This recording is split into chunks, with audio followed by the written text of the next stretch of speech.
Hey guys, we have the latest update from ASUS, which is the X670E creator board, the ProArt series.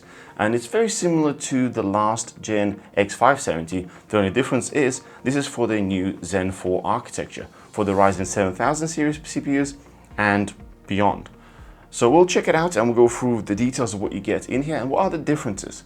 There are a few positives and a few negatives, a few things which are absent from this board in comparison to its predecessor. Let's get into it. Inside we have the motherboard and a box with the antennas. So you have your Wi-Fi 6E antenna. Leave that to the side. Let's take the motherboard out first. Also inside we have the manual, the web storage from ASUS, and also the activation card for the ASUS Control Center. This is a tool you use to remote manage, update BIOS and all these things. This is more for businesses, so you can have a user using the system and then an IT administrator manage the system for you. So it's kind of useful. Also we have some accessories. So we have 4 SATA cables. We have, I believe this is the M.2 mount. Extra screws, extra pads. We also have a very short display port. This motherboard supports a display in and then you can output through Type-C ports, but we'll come to that a bit later on. Next thing is it actually has the front header connector. So what you can do is connect all your front headers to this before you put inside the case, and then use this then to connect into your motherboard. That way you don't need to fiddle around in the bottom of your case when it's really, really tight. So this is actually a really nice addition. And lastly, probably the most important thing is you get a ruler, because obviously you're a creator, you create things, so ruler is important to you. It looks like it's been done from the same material as the motherboard, so at least that's kind of cool. Let's now get to the motherboard. The motherboard itself is supporting the new AM5 sockets in the middle, and it is still compatible with all AM4 coolers that you may have from before, which is a nice little touch. The other changes from the previous generation is now it supports DDR5, because that's the only RAM you can use on new generation of Ryzen CPUs. And you have PCIe Gen 5 expansions, which include NVMe drives and expansion slots themselves. This particular board has 2 PCIe Gen 5 slots which connect directly to the CPU, which is the top slot, as well as this slot right here. This motherboard also has 2 more NVMe slots. You have them just below here. These are both in Gen 4 and they connect down to the chipset. The bottom right connects directly to a chipset and is not sharing the lanes. On the other hand, the bottom left is only ×2, so it's only got 2 lanes for the bandwidth.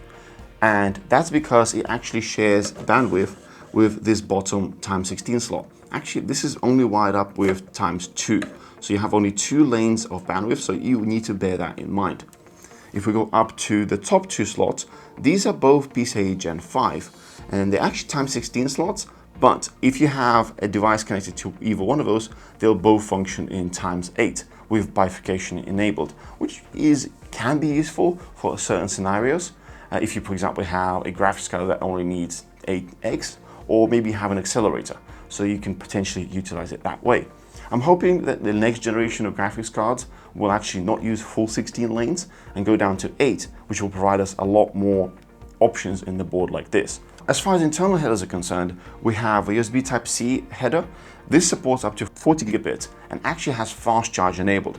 But for that fast charge to work, you need to plug in a 6-pin header here to get extra power for the whole motherboard. As far as typical Type-A ports are concerned, you have USB 3.2 Gen 1, which is a 5 gigabit port right here.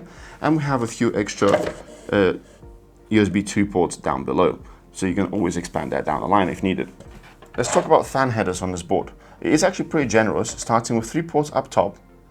We'll also have an additional port down middle here, as well as a bunch of ports down below. So go 1 more here and 1 more here.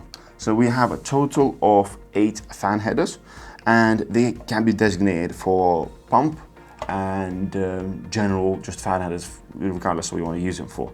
So there's plenty here for basically any use case you have. If you want to spice it up, it still supports 4 RGB headers. You have 2 up top and additional 2 down below. 3 of those are ARGB, which is kind of the new standard anyway. If we turn the board to the side, what we have here is video out through HDMI, This is HDMI 2.1, but only supports 60 Hz. So I'm not exactly happy with HDMI changing their standards, and now everything is a bit more confusing. But just bear that in mind, 4K, 60 Hz. This is actually DisplayPort in. So what you can do is connect up your graphics card, using that short cable, connect from DisplayPort out to DisplayPort in, and then you can utilize these 40 gigabit ports right here. They also support video out, so you can actually have DisplayPort going through the USBs. This is very useful for some creators that might be using a USB Type-C or Thunderbolt style monitor. So you can connect them out this way. And a lot of people actually have them daisy chained, so that could potentially support that. But do check with your monitor manufacturer as well. Then heading down, we also have USB Type-C 20 gigabit port. And what's nice in comparison to the previous generation is the rest of the USBs, besides the BIOS flashback, are actually 10 gigabit. So in total, you have two 40 gigabit ports, one 20 gigabit port. All three of those are USB Type-C, and then you have 7 10 gigabit ports. And lastly, there's USB 2, which is basically used for connecting up your flash drive and do your BIOS flashback, which brings me nicely to it. You actually have ability to flash your BIOS.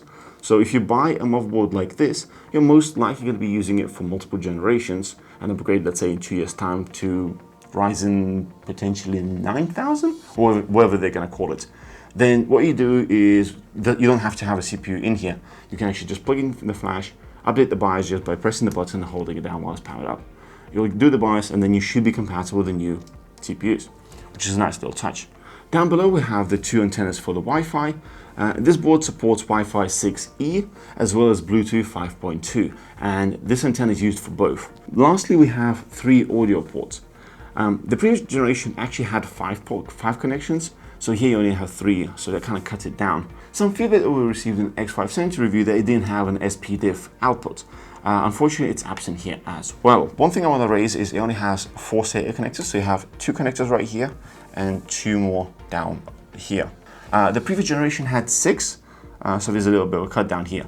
But one thing to consider in comparison to some gaming boards, these SATA connections actually don't share their bandwidth with any other components. So if you populate them, other components don't stop working. So that's a nice touch. And they actually do support RAID functionality. You can have RAID 0, 1, or RAID 10. So that's nice. You can actually populate a bunch of drives and kind of have it all connected in one place. Then let's talk specifically on ASUS features. The 2 features that I personally love. One of them is probably more personal as we change multiple different motherboards, graphics cards, and we put our SSD back and forth. First one is below this M.2 heatsink is this little Q latch. What you do is you put in your M.2 drive and you just kind of latch it in, and you can open it up and just take it out. It's very easy, very convenient. The other one is for people who change in the actual graphics cards, or in the case of a board like this, what may happen is a user who is not really familiar with the system that much may need to change a graphics card in the future to upgrade. Rather than sending an IT person to do it, they may be able to do it themselves. So this button right here releases the actual graphics card. And as you may have seen with the new graphics cards, they're becoming thicker and thicker.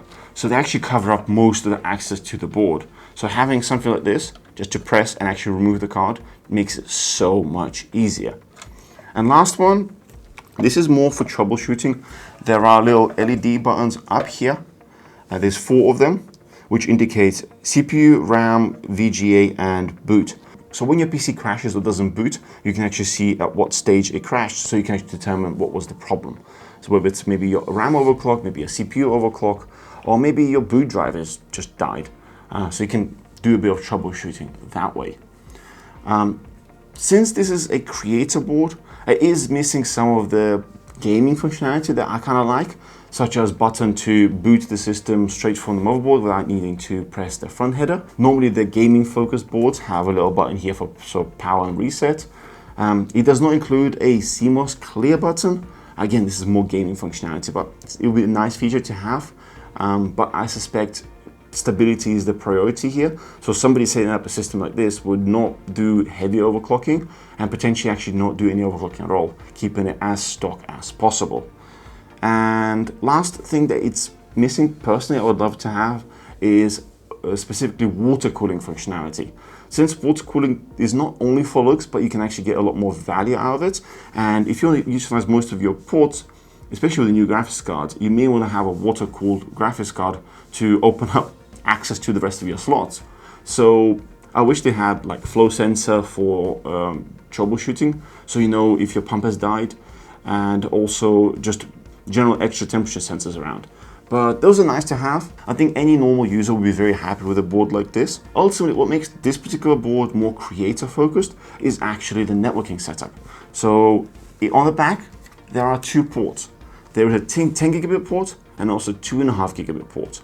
What you can do with a board like this, so you can connect the 10 gigabit port directly to your NAS or just general storage server, whatever it is, and you can have 2.5 gig ports used for your general networking. So you don't have to have a NAS with an extremely expensive, convoluted networking setup at home, or whether it's a small office. You can just have a direct connection to it and not bother with upgrading anything else. Because in some cases, network infrastructure may cost half the price of the NAS itself. So at least this way you can start off and have very fast connection to your storage. Personally, I really like the look of this board. It's not too flashy like the gaming boards are. It looks a bit more serious. To be honest, in the case, when it's all hidden behind a bunch of other components, it doesn't really matter how it looks, does it? But I do like the features, I do like the 10 gigabit port, and that's ultimately what it's for. It's for the high speed and opening up all your possibilities with all the additional connections. What do you guys think? What do you think about the look of this? And for creators out there, would you be considering buying something like this? Let us know in the comments below. We'll also leave a link if you want to have a look into more details for it. And yeah, that's it from us. If you like this video, don't forget to leave a thumbs up and subscribe for more. We'll see you guys in the next one.